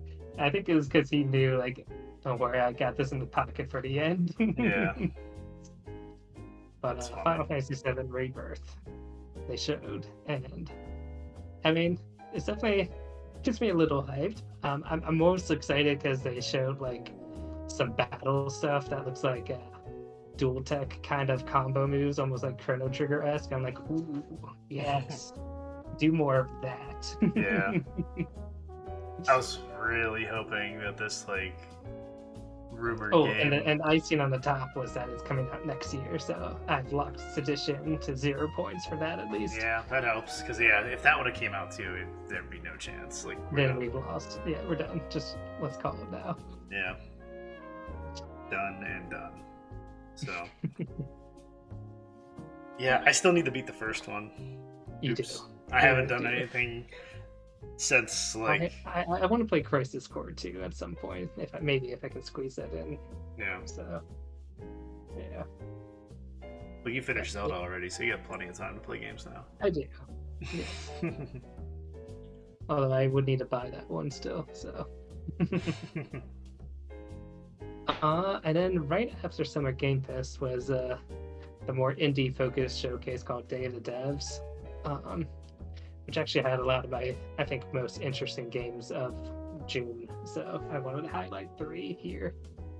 One was called Henry Halfhead, which is imagine the capture mechanic of Super Mario Odyssey mixed with Untitled Goose Game. And that is Henry Halfhead. Yeah, I didn't see this. I didn't see anything about this. You're half a head that can like possess any object in the game, and you're basically doing this like list of chores, items that you have to complete. What really sold me in the trailer was at one point you're like in a bathroom trying to do these like bathroom tasks, and you turn yourself into a bar of soap, hop into the bathtub, rub it around and cause lots of bubbles to come out, then turn yourself into the bubble that floats, and so that you can float up as a bubble to get somewhere high up on the toilet. I'm like, okay, there's some cool combinations here. I'm down. I'm in. That's cool. That's kind of be like, like use anything in your environment to kind of, puzzle solve or progress. And it's just like delightfully silly. So I'm like, this looks fun. I'll play this. So, that's cool. And then the next game, which I'm very excited I've picked up on my team and is coming out this year, is Cocoon. This is from the makers of Limbo and Inside, and it looks like a science fiction kind of puzzle adventure game. I did watch the trailer for this one. Yeah, you're like picking up these orbs and like traveling into planets and outside of planets, and it's just like, I don't know. I haven't had my mind melted this much since seeing like the first trailer to Portal way back in the day. I was just like, when I saw that, I was just like, whoa. It's so funny to think about that, because like I remember when Portal came out, it was like I was more excited for Portal than I was Half-Life Episode 1 when it came out. Was it Episode 2? I don't remember what one it was. But yeah, I was super excited for that, just because I was like, what? How do you go there and you're there? Like, this is crazy. And you're like chasing yourself in circles and just like falling through the ceiling like this. Getting velocity, like it's so cool. Like, yeah. Oh, good. Oh, now I just want to play Portal again. But, yeah. Hey, I'm down for that anytime. Plenty of community maps to play still. We could, yeah. Okay, we definitely have another Portal night. Yeah, for sure. Alright, anyway, Cocoon, sorry. No, I mean, that's all about Cocoon. Like, it just looks like brain-busting, cool puzzle game, so I'm super excited. Yeah, it looks cool. And then, on the other side of the spectrum, this game called Summerhill. It's from the maker of Alto's Adventure and Alto's Odyssey. There's like the snowboarding ones? Games. Okay. Yeah. Very different vibes though with this one. It's all about shepherding, like sheep, and like the Irish, Scottish, Netherlands and stuff, and has something to do with like spirits and stuff too. It just seems like a very unique game. I can't think of any games that have ever been like about shepherding. Like Lemmings. Kind of Lemmings, maybe. I don't know. But it has my attention, and it has a really cool art style, and just like something drew me to it. I'm very intrigued to learn more. But it was a very, very small like sneak peek of it, so but yeah, that's all the highlight for Day of the Devs. And then we can move into Microsoft Bethesda Showcase, which Forza got a date. I was happy to see that. That's true. The October date, right? I think so. October. Yeah. It's happy to see that for my fantasy team, because that's always done in the 90s, and it was I snuck in and grabbed that quick before anyone else thought about it. Yep. And we probably got one of our biggest games to fight over for next year, which was Microsoft Flight Simulator 2024. Yeah, Flight Sim is pretty awesome. And they're adding a lot of stuff to it in this one. Quite an extensive trailer stuff they were adding. It's like anything and everything you can do in the sky. This game has got it now. It's kind of nuts. the majority of the showcase was spent on Starfield. Like, I think they ended with like a 45-minute deep dive into that. I didn't watch any of that. Because I caught it when I was... Curiosity. I caught it on my phone. We were out at a food truck festival thing, so like I did catch it on my phone, like parts of it, but then when it got to Starfield, I was like, this is too long. I can't watch this anymore. So, because I saw like the Fable, I saw like the very beginning. I saw the Fable, I saw Forza, I saw Flight Sim, I saw some of that stuff, but yeah, I didn't. Everything else was just kind of like whatever. Yeah. I will say, like, I'm still not personally interested in the Starfield, but they did a much better job of showcasing the game than last year. Like, yeah, well, last year they said it was going to be out last year. Well, ignoring lies with dates and stuff, but yeah. Yeah, they didn't show anything about it either when they announced that date. It was just like a ship with a sandwich on the dashboard, and everybody was like losing their mind over the sandwich. They showed sandwich. a little gameplay or something. Really? I don't remember. Maybe it was a different. Maybe you think of the year before trailer. Yeah. Maybe. I don't know.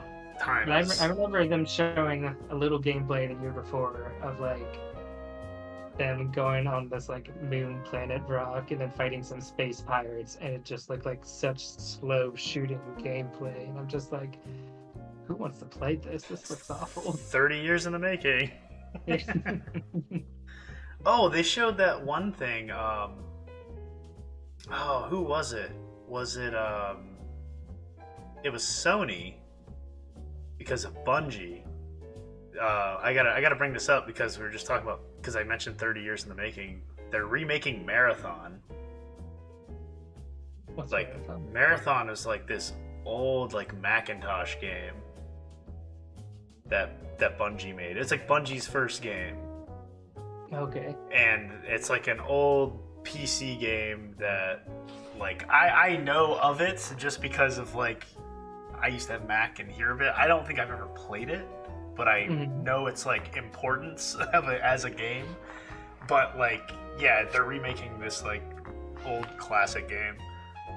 Okay. That's pretty nuts. Probably, it just makes you sound stupid talking about it because I don't know enough about it. But yeah, it's old, man. It's like it's from like I know Sony showed a lot of like, I don't know, it looked very like generic looking games. Yeah, it's from '94. It's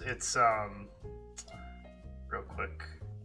Yeah, it's just like a crazy like first person shooter.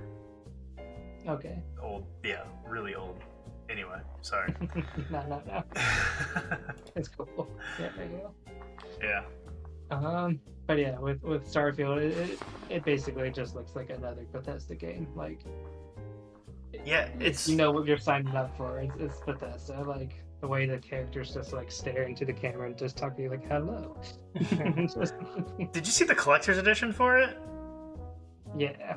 That's pretty crazy. Like it comes in like a freaking briefcase with like a watch. You can like it's kind of nuts, but I heard someone describe Starfield as a new adjective that I really like. They call it NASA punk.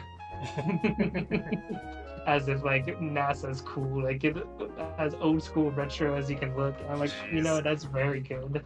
That's funny. Because that is spot on.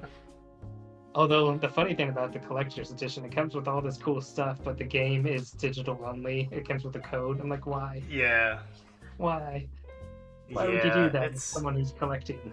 It's kind of crazy, like, because these days it's like as much as I want physical, it's like kind of pointless. Like when all the companies start doing that, like there's some stuff more recently I heard too, where it's like there's not going to be collector's edition or physical editions, just codes inside the box. It's like, then why even sell there's it? a few games recently that they announced, like Alan Wake 2 I think is going to be digital only. Yeah.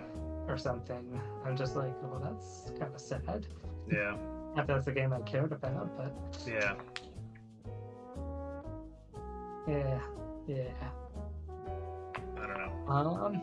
But what else did Microsoft have? Oh, one other game I want to point out real quick. It's this little indie game they showed during their press conference called Jusant or something. It's basically about this like boy and like little alien. They're like climbing this mountain, and it just showed like all these different scenarios of climbing. Like that's the whole mechanic of the game, is just climbing higher and higher and stuff. But it had lots of different like little gameplay variances as you were climbing. So I like a game when it takes like one concept and pushes it to its fullest. So cool. That looked pretty cool. Yeah, I didn't see that either. Yeah. Well, through the power of editing, I'm going to put all these trailers into this episode so you can see it as we're talking. And then, let's see, Capcom had a showcase. The only game I want to mention that, as Ace Attorney fans, we're very excited for Apollo Justice. The Ace Attorneys 4, 5, and 6 are finally being ported. Oh, cool. Yeah. Nice. Coming out next year. And that's cool. I need to buy. Well, I bought them on. I bought them on like 3DS. 3DS. That's why they came out. Damn it! Because I bought them right before the eShop closed. You now have another venue in which to play them. It's fine. I should just buy them because I really did enjoy the first 3. And I'm just glad they are existing outside of that platform now. So, yeah, that's good. Yeah, it's probably why they did it. Hopefully that means they're leading up to more Ace Attorney. At least I got them cheap too. I got them for like $3 a piece or something too. It was like super cheap. Can't be upset about that. And I like the 3DS, man, playing them on that, like the touchscreen, and it's actually pretty good. I just can't share it with you guys, and that's how we've played all of them. We've played them all together. That is true. Well, soon there will be another means that you can share them with us now. So, excellent. Yeah. So we'll have to start doing that then. All right. And then for Ubisoft Showcase, I think really the only game worth highlighting, although some people are excited about Prince of Persia, it looks fine. There's a new Assassin's Creed too, right? It's like a remake, or it's a new game, but it's kind of trying to get back into the spirit of the original. Yeah. So, yeah. I think the biggest game that most people are talking about is Star Wars Outlaws. I didn't see anything on it. So it's Ubisoft's like open world Star Wars game. Okay. And you play as a like kind of rogue outlaw, like bounty hunter-ish kind of. Is it online or single player? It looks like it's going to be a single player adventure, just open world game. Okay. Which is cool. Yeah. I've been so bad with news lately, man. I've been like literally all free time has been nothing but Zelda. Yeah. It's been nothing but Zelda. That's why we're here.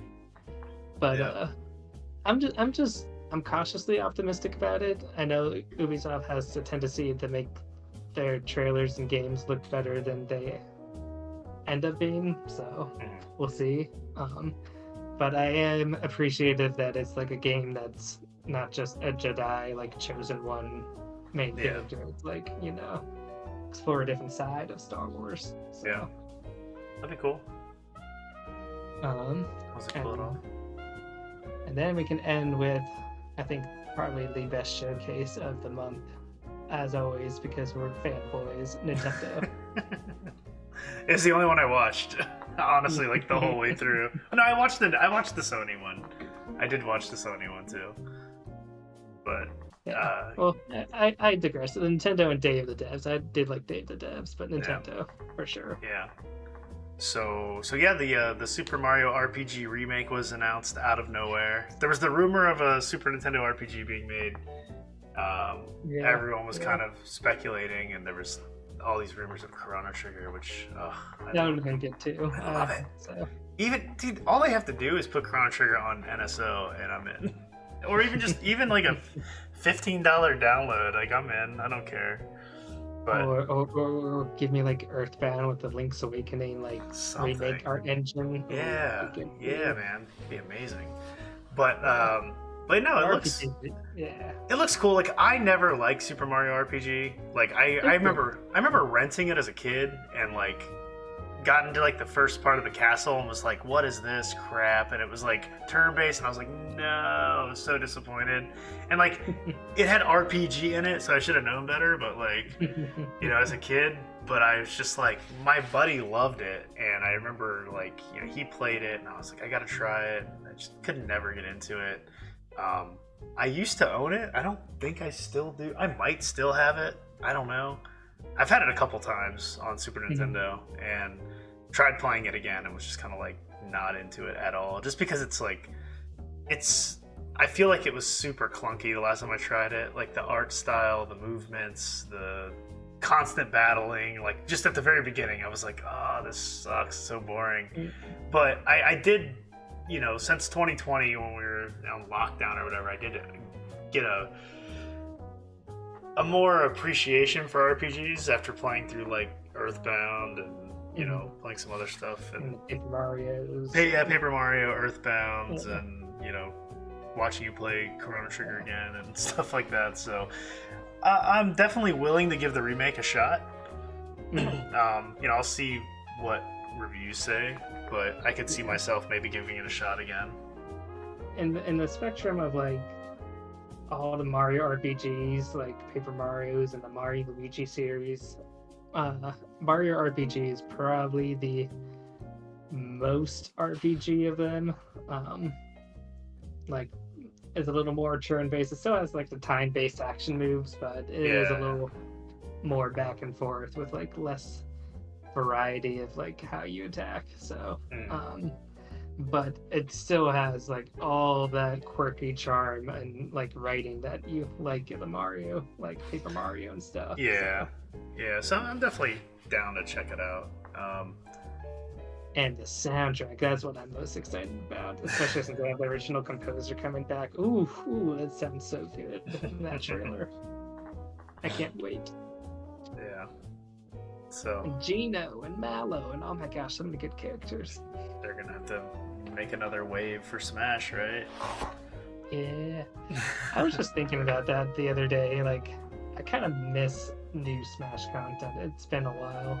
Yeah, because Sora was the last one, right? Yeah, thinking after Tears of the Kingdom, I was just thinking, man, what a cool stage that would be in like Smash Brothers. I wish we had like Sky Islands diving down into the depths if there was like a stage and stuff. Or you could like drag a character down into the depths and like while you're falling, you land on a dragon or something. Or, that'd be so cool. Like while you're falling down the chasm, you're just like beating it out, and it's playing you're just that, like floating, and that music from like Koderga fight with the dragon freestyle, and you're just like that'd be pretty. That's for the next one. That'll be the next one. Smash it makes 9. me a little sad that we're not getting more Smash content because of stuff like that. Yeah, eventually. But Nintendo did like, so the next two things, the Princess Peach game and Luigi's Mansion 2 remake is kind of weird because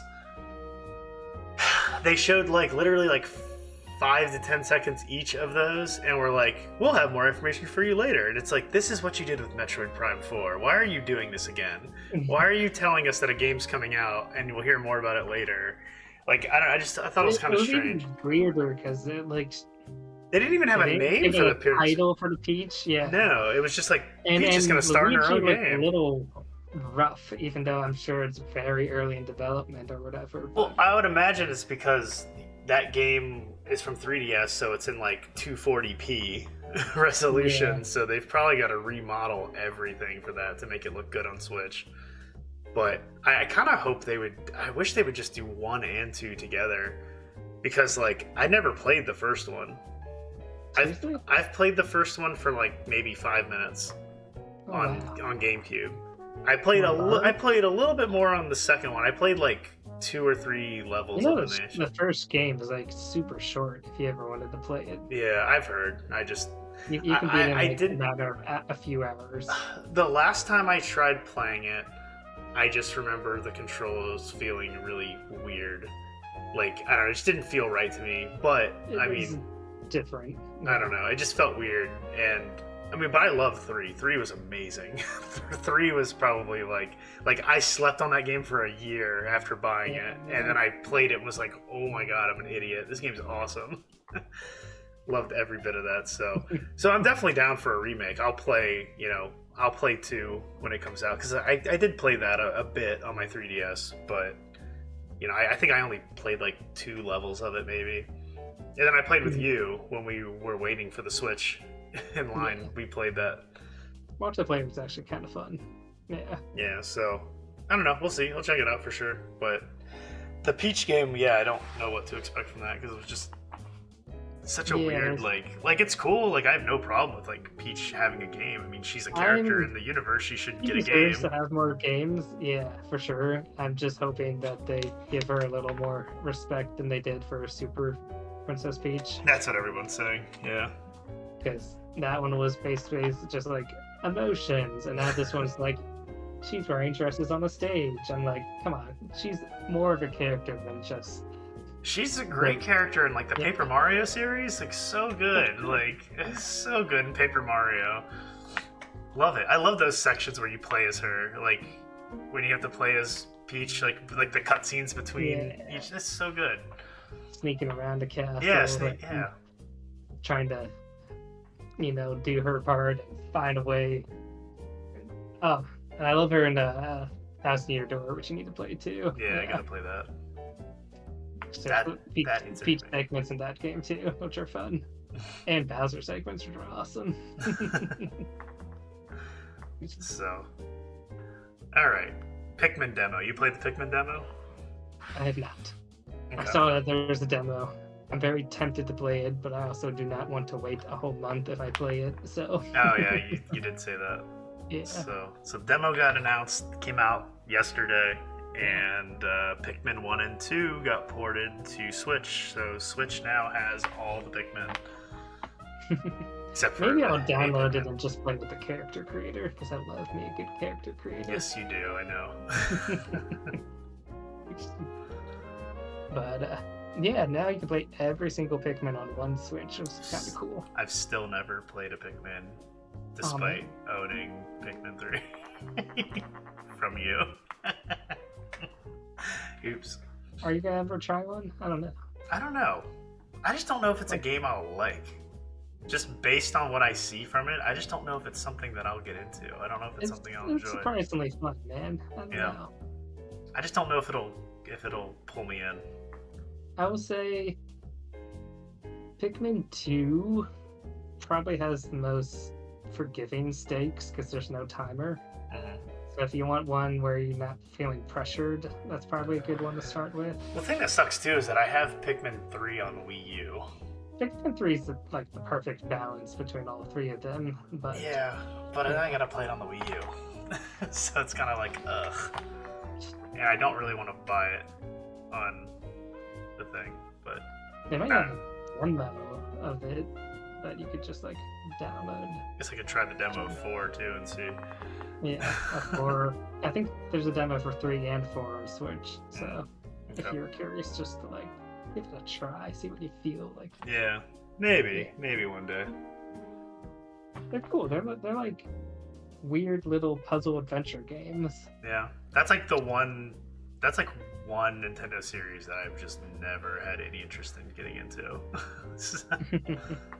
But I think it's also because the GameCube era is like. I think you would like the aspects. I think in Pikmin 2 and 4 specifically with collecting treasures. Yeah, that's true. Because there are a lot of like retro kind of Nintendo artifacts that you collect. I saw the 4 was like the SP and stuff, like the Game Boy SP. And... the fun part is like they collect these items, and then because they're like space explorers and they have no idea what these things are, they give them weird names and stuff. Like this is the almighty plus sign is like a D-pad or something. Yeah. They come up with just really silly names, and it's just like, yeah, you know it. If you didn't know what that was, yeah, I can see. Yeah, maybe I'll give it a try. So, the retro angle, I think you'd enjoy. But yeah, a lot of Pikmin now on Switch all at once. Yeah. And another surprising sequel was that WarioWare. They call it Move It, although I learned a apparently the Japan name for it is Warioware, I think, Super Smooth Moves. Mm-hmm. Smooth Moves was the Wii one, right? Smooth Moves was the Wii one, so I was like, it's totally a sequel to Smooth Moves, especially with the Japan name. Yeah. So it's just more motion-based, like wacky party WarioWare games, which Smooth Moves was pretty fun for Wii. Yeah, I never played those really. I played the demo of the new one, the last one that came out. That Get It Together one. Yeah. Which was pretty cool. It was different at least. So. I like Wario Land. That's what I want. I want a new Wario Land to play. That's what I want. In a perfect world, they both exist. But I mean, I guess it's probably on the NSO. Mm-hmm. But yeah, it'd be cool if they would do like a remake of Wario Land, the Virtual Boy version. They missed their chance on the 3DS. I was just talking about that today, actually, with somebody. I think I've never seen that conversation. Yeah. It's like, come on. Actually, yeah, it was actually in two different places on Facebook post and on a Discord post for somebody else, because like the Virtual Boy kept getting brought up, and I was like, why didn't they do this? No, my Virtual Boy's right there. There it is. Oh man. And it works. Yeah. So. And then our last announcement. I think the best announcement of all announcements. Which we talked about. We are very. times today. Yeah, except Chad seems to think that Super Mario Bros. Wonder didn't show a lot. Dude, that trailer showed so much. It looked so good. I don't know. I mean, it's just, I don't know. To me, like, yeah, the more I look at it, like, the art style is different, but it's still very, like, new Super Mario Brothers-ish. And it, like, if like, you that put them kind side of... by side, it's, like, way better. I saw sub side by side, and that's when I noticed it. It's like, okay, you know, they're definitely different, but, like, I don't know, it just gave me those vibes at first, and I was like, okay, another... You know, another one like this. But again, like, they're not going to go back to pixel. Like, I get that. Unless it's like a remix of something. Like, they're not going to... Like Odyssey having the NES 8-bit stuff. Like, yeah, like, I get that. Oh, but... you totally know one of those Wonder Flowers is going to have you go 8-bit all of a sudden. Or return the whole level. Yeah. Probably. So, I don't know. I mean, again, it's 2D Mario. I'm going to play it. So, they don't really need to show me much. But like, I didn't see it, and I'm not like, oh my god, yeah, Mario. I'm like, just kind of like, that looks weird. I'll play it. Whatever. I can't wait. I'm not it like trippy as all hell, but also, I just love all the little animation touches. Like, he looks so much more expressive. Yeah. Just like how his hat flutters up, or like he grabs it from the pipe, or when he's running at full speed, his feet almost have like a blur effect going, almost like Sonic. We've come full circle now. Oh, yeah. Nintendo does. And you can see so many little details, like when they come in and out of pipes, they're not just like bloop, bloop, bloop. No, they're like actually like pushing out, and you can see their faces scrunch and like come out. And just there's so many little. You gotta watch in like slow motion. Yeah. Which I also recommend if you're watching the slow motion and the audio gets all distorted, you're like really tripping out then. Yeah. So I mean, it'll be. I'm sure it'll be fine. Like, I'm not. Yeah. Not when like... Yoshi does his little flutter jump, his like whole face gets red and stuff. He's like trying so hard. Yeah. It'll be cool. I'm definitely down to play a new Super Mario game, like, for sure. Because I haven't played a Mario game since Odyssey. Dude, like, I never played. I didn't replay. I didn't replay Land and Bowser's Fury. I didn't get that. Yeah, and that was just a remake too. Yeah, so. That's why I didn't get it. Because I was like, Bowser's Fury. Yeah.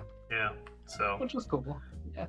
Because I was just kind of, well, I mean, I guess like I guess since then I did the 3D collection. I beat all those. Do you ever want to borrow it from me and just play Bowser's Fury? Maybe. Yeah. Maybe I'll do that. I should just buy a copy for the collection. I mean, why not? It's been out for a while. I can probably get it for like $30. I was actually gonna buy it. They sold it separately or something. It was on sale. Like, it was on sale for Mario Day, and I missed it by like a day. Or it was digital only, I think, is why it was on sale. But like in the store, I remember us trying to do that. Yeah, I had Vivi look for it at the store, and it was like, she's like, it's $60. I'm like, bullshit. It should have been 40. It's on sale, and it was like digital only, and I was like, because I told her if it was 40 to buy it. And I was like, don't spend 60 on that. So then I just hooked up the Wii and had Brody play it on the Wii U. But oh well. But yeah, that pretty much gets us caught back up with news since the last podcast in April. You know, most of this time has been Zelda. Yeah. But yeah, we got a summer of games coming out. We'll probably have some more stuff to play. I have plenty to play after Zelda, but I'll probably still be playing Zelda because it's consuming my life until I at least get these shrines. But it's winding down. I'm not like, since I beat it now, I'm not like jonesing to play it like I was before, where it was like multiple like 9-hour days playing it, and like literally playing it like the minute I got off work and like the minute the kids go to sleep, or like taking the day off work and just playing all day. So good. Good times. But yeah, I think that can wrap it up for this installment of the Cuckoo Attack. Yeah, man. Good time to be a gamer right now.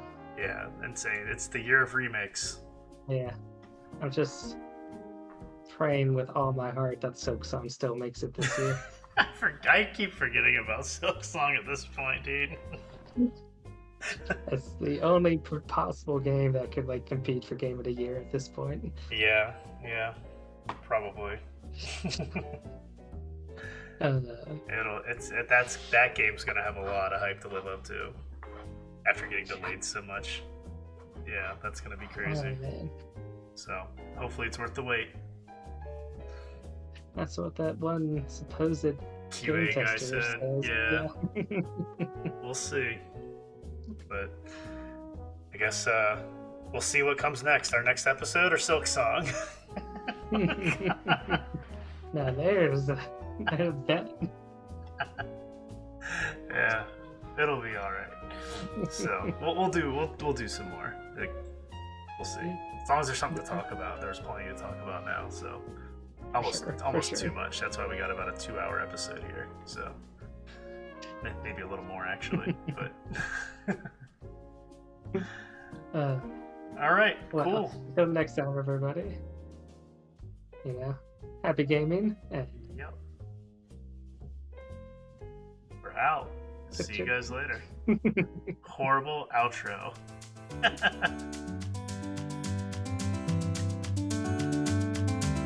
Do, do, do, do.